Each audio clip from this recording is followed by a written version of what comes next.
नमस्कार। तेलंगाना विधानसभा चुनाव को लेकर सबसे सटीक और महत्वपूर्ण आंकड़े सामने आ चुके हैं, क्योंकि तेलंगाना में इसी साल विधानसभा चुनाव होने हैं और ऐसे में 119 सीटों का जो सर्वे है वो काफी चौंकाने वाला सामने आ रहा है, क्योंकि हाल ही में यहाँ कर्नाटक चुनाव के रिजल्ट के बाद काफी खलबली देखने को मिल रही है और अब बीजेपी दावा कर रही कि तेलंगाना में वो सरकार बनाने जा रहे हैं। तो किस पार्टी के बीच कड़ी टक्कर हो सकती है, कौन यहाँ सरकार बनाने के आंकड़े के करीब दिखाई दे रहा है, इस पर कुछ महत्वपूर्ण और सटीक आंकड़े सामने आ चुके हैं। क्योंकि इसी साल 9 राज्यों में विधानसभा चुनाव थे, जिनमें से 4 राज्यों पर चुनाव हो चुके हैं और 5 राज्यों पर अभी भी चुनाव बाकी हैं, क्योंकि इन राज्यों के जो नतीजे हैं वो लोकसभा चुनाव के लिए भी महत्वपूर्ण हो जाते हैं। तो ऐसे में कर्नाटक के बाद अब यहाँ पर जो है तेलंगाना में विधानसभा चुनाव है और इस राज्य के जो चुनावी विश्लेषण होगा, चुनावी जो आंकड़े हैं वो काफी महत्वपूर्ण हो जाते हैं। इससे पहले यहाँ त्रिपुरा और मेघालय और नागालैंड में चुनाव हो चुके हैं और कर्नाटक में कांग्रेस को पूर्ण बहुमत की सरकार मिली है।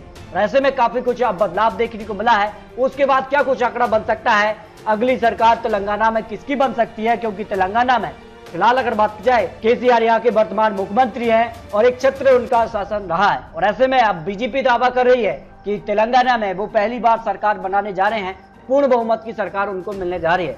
क्योंकि लोकसभा चुनाव में बीजेपी ने 4 लोकसभा सीटों पर जीत हासिल की थी, उस लिहाज से अगर बात की जाए तो 21 विधानसभा क्षेत्रों में बीजेपी को बढ़त मिली थी और इसी दम पर बीजेपी दावा कर रही है इस बार तेलंगाना में वो सरकार बनाने जा रहे हैं। इससे पहले अगर बात की जाए तो हैदराबाद म्युनिसिपल कॉर्पोरेशन इलेक्शन में भी यहाँ टेरास ने 55 सीटें, जबकि बीजेपी ने 48 सीटें और एआईएम पार्टी ने 44 सीट, कांग्रेस को 2 सीटों पर जीत मिली थी। और इन जो नतीजे रहे हैं इसी दम पर बीजेपी दावा कर रही है कि तेलंगाना में वो सरकार बनाने जा रहे हैं। तो किसके जीत के दावे में कितना दम है? 2018 में टेरास ने 88 सीटें, कांग्रेस 19 सीट और बीजेपी 1 सीट पर रही थी, लेकिन बीजेपी त्रिपुरा में भी 1 सीट से पूर्ण बहुमत की सरकार बना चुकी है और उसी तर्ज पर बीजेपी दावा करी कि तेलंगाना में वो सरकार बनाने जा रहे हैं, क्योंकि लोकसभा चुनाव में भी 4 सीटों पर बीजेपी को जीत मिली थी। इस हिसाब से काफी कुछ खलबली देखने को मिल रही है। वर्तमान मुख्यमंत्री की बात की जाए तो किससे संतुष्ट लोग नजर आ रहे हैं? आगे अगर बात की जाए तो जो मुख्यमंत्री का कामकाज है उससे 48% लोग यहाँ पर जो है हाँ के तौर पर जवाब दे रहे हैं, नहीं के तौर पर या 36%, पता नहीं, ऐसे 16% लोग आ जाते हैं। जबकि अगर बात की जाए तो तेलंगाना में मुख्य टक्कर किन पार्टियों के बीच हो सकती है, क्योंकि इससे पहले टेरस और कांग्रेस के बीच कड़ी टक्कर देखने को मिली थी, लेकिन इस बार सर्वे के आंकड़े के हिसाब से बीजेपी और टेरस में ही कड़ी टक्कर यहाँ देखने को मिल सकती है। कांग्रेस और टेरस में 42%, बीजेपी और टेरस में यहाँ पर 58% लोगों का मानना रहा है। इस तरह से अगर बात की जाए तो क्या कुछ आंकड़ा बन सकता है, किसके आंकड़े में कितना दम है और किसके यहाँ पर जो है बहुमत का आंकड़ा मिल सकता है? ओपिनियन पोल के हिसाब से अगर बात की जाए तो तेलंगाना को लेकर जो अनुमान है उस हिसाब से बीजेपी को यहाँ मेडक की 2 सीटों में से दोनों सीटों पर जीत मिल सकती है। 1 सीट पर टेरस, कांग्रेस और अन्य के पक्ष में 0 सीट जा सकती है। वही मेडक मलकाजगिरी की 5 सीटों में से बीजेपी को यहाँ 1 से 2 सीटें मिल सकती हैं। बेरस के पक्ष में 3 से 4 सीट और कांग्रेस अन्य के पक्ष में 0 सीट जा सकती है। जबकि अगर बात की जाए महबूबा नगर की 5 सीटों में से बीजेपी को यहाँ 1 से 2 सीटें मिल सकती हैं। बेरस के पक्ष में यहाँ 2 से 3 सीटें, कांग्रेस अन्य के पक्ष में 0 सीट जा सकती है। अगर बात की जाए तो मंचियाल की 3 सीटों में से बीजेपी को 1 सीट मिल सकती है।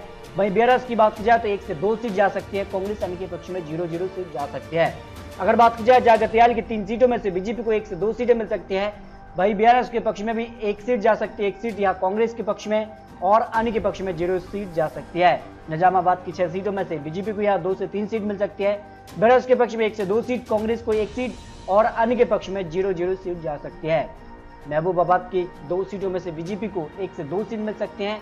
अगर बात की जाए बेरस के पक्ष में यहाँ 0 से 1 सीट, कांग्रेस को 0 सीट, अन्य के पक्ष में 0 सीट जा सकती है। अगर बात की जाए कुमारम भीम की 2 सीटों में से बीजेपी को यहाँ 0 से 1 सीट और बेरस के पक्ष में भी 0 से 1 सीट और कांग्रेस को भी यहाँ पे यानी त्रिकोणीय मुकाबला यहाँ पर 2 सीटों में देखने को मिल सकता है, जो अनुमान लगाया जा रहा है। खम्मम की 5 सीटों में से बीजेपी को यहाँ 1 से 2 सीट मिल सकते हैं। बेरस के पक्ष में 2 से 4 सीट जा सकती है, कांग्रेस को भी यहाँ 0 से 1 सीट, अन्य के पक्ष में भी 0 से 1 सीट जा सकती है। अगर बात की जाए यहाँ पर करीमनगर की 4 सीटों में से यहाँ बीजेपी को 1 से 2 सीट मिलने का अनुमान यहाँ पर ओपिनियन पोल के हिसाब से लगाया जा रहा है। वही बेरस के पक्ष में 2 से 3 सीट, कांग्रेस अन्य के पक्ष में 0 सीट जा सकती है। जबकि अगर बात की जाए कमारेड्डी की 3 सीटों में से बीजेपी को यहाँ पर 1 से 2 सीट मिल सकती है। बेरस के पक्ष में 1 से 2 सीट, कांग्रेस को यहाँ 0 से 1 सीट जा सकती है, अन्य के पक्ष में 0 सीट जा सकती है। अगर बात की जाए जुगलमा गढ़वाल की 2 सीटों में से बीजेपी को 1 से 2 सीट मिलने की संभावना दिखाई दे रही है। वही बीआरएस के पक्ष में 0 से 1 सीट, कांग्रेस अन्य के पक्ष में 0-0 सीट जा सकती है। अगर बात की जाए जलगांव की 3 सीटों में से, तो जो अनुमान है उस हिसाब से बीजेपी को यहाँ पर 0 से 1 सीट जा सकती है। वही बीआरएस के पक्ष में 2 से 3 सीट जा सकती है। कांग्रेस अन्य के पक्ष में 0 सीट जा सकती है। जयशंकर भूपापल्ली के 2 सीटों में से बीजेपी को यहाँ 1 से 2 सीट मिल सकती है। बीआरएस के पक्ष में 0 से 1 सीट और अन्य की बात की जाए तो 0-0 सीट जाने की संभावना यहाँ दिखाई दे रही है। अगर बात की जाए पेराबल्ली की 3 सीटों में से बीजेपी को यहाँ पर 1 से 2 सीट मिलने की संभावना हो सकती है। बीआरएस के पक्ष में यहाँ 0 से 2 सीट, कांग्रेस अन्य के पक्ष में 0-0 सीट जा सकती है। अगर बात की जाए रजना संसला की 2 सीटों में से बीजेपी को यहाँ 0 से 1 सीट जाने की संभावना दिखाई दे रही है। बीआरएस के पक्ष में 0 से 1 सीट, कांग्रेस अन्य के पक्ष में 0-0 सीट जाने की संभावना यहाँ दिखाई दे रही है। अगर बात की जाए निर्मल की 3 सीटों में से बीजेपी को यहाँ 1 से 2 सीट की संभावना हो सकती है। बीआरएस के पक्ष में भी यहाँ पर 0 से 1 सीट, कांग्रेस अन्य के पक्ष में 0 सीट जा सकती है। हैदराबाद की 15 सीटों की अगर बात की जाए तो यहाँ बीजेपी को 2 से 3 सीट मिल सकती हैं। बीआरएस को यहाँ 9 से 10 सीट की संभावना दिखाई दे रही है। कांग्रेस को यहाँ 1 से 2 सीट और 2 से 3 सीट यहाँ पर जो है एआईएम पार्टी के पक्ष में जाने की संभावना हो सकती है। इस तरह से अगर बात की जाए नगर कर्नूल की 3 सीटों में से बीजेपी को यहाँ 1 से 2 सीट जा सकती है। बीआरएस के पक्ष में 0 से 1 सीट, कांग्रेस अन्य के पक्ष में 0-0 सीट जा सकती है। नलगौड़ा की 6 सीटों में से बीजेपी को यहाँ 2 से 3 सीट की संभावना दिखाई दे रही है। बीआरएस के पक्ष में 2 से 4 सीट, कांग्रेस अन्य के पक्ष में 0-0 सीट की संभावना यहाँ दिखाई दे रही है। अगर बात की जाए वरंगल ग्रामीण की 2 सीटों में से तो बीजेपी को यहाँ पर 0 से 1 सीट जा सकती है। बीआरएस के पक्ष में 0 से 1 सीट, अन्य की बात की जाए तो 0-0 सीट जाने की संभावना दिखाई जाए। वरंगल अर्बन की यहाँ पर जो है 3 सीटों में से बीजेपी को 0 से 1 सीट, बीआरएस के पक्ष में 1 से 2 सीट जा सकती है। कांग्रेस अन्य के पक्ष में 0-0 सीट की संभावना दिखाई दे रही है। अगर बात की जाए बनार पार्टी की 1 सीट पर बीजेपी को और टेरस के बीच कड़ी टक्कर यहाँ देखने को मिल सकती है। विकाराबादी की 4 सीटों में से बीजेपी को यहाँ 1 से 2 सीट की संभावना हो सकती है। बीआरएस के पक्ष में भी यहाँ पर 1 से 2 सीट की संभावना दिखाई दे रही है, यानी यहाँ पर भी बिल्कुल कांटे की टक्कर देखने को मिल सकती है। सिद्धपेट के 4 सीटों में से बीजेपी को यहाँ 1 से 2 सीट की संभावना दिखाई दे रही है, जो तेलंगाना को लेकर सबसे सटीक और महत्वपूर्ण आंकड़ा बन रहा है। वहीं बीआरएस के पक्ष में भी 1 से 2 सीट जा सकती है, यानी यहाँ पर भी बिल्कुल कांटे की टक्कर देखने को मिल सकती है। सोरापेट की 4 सीटों में से बीजेपी को यहाँ पर 1 से 2 सीट और बीआरएस का पलड़ा यहाँ भारी नजर आ रहा है। 2 से 3 सीट यहाँ पर जाने की संभावना यहाँ दिखाई दे रही है। कांग्रेस अन्य के पक्ष में यहाँ पर 1 से 2 सीट की संभावना हो सकती है। अगर बात की जाए रंगारेड्डी की 8 सीटों में से बीजेपी को 2 से 4 सीट जा सकती है। वहीं 4 से 5 सीट पर बीआरएस, कांग्रेस के पक्ष में 0 से 1 सीट, अन्य के पक्ष में भी 0 से 1 सीट की संभावना दिखाई दे रही है।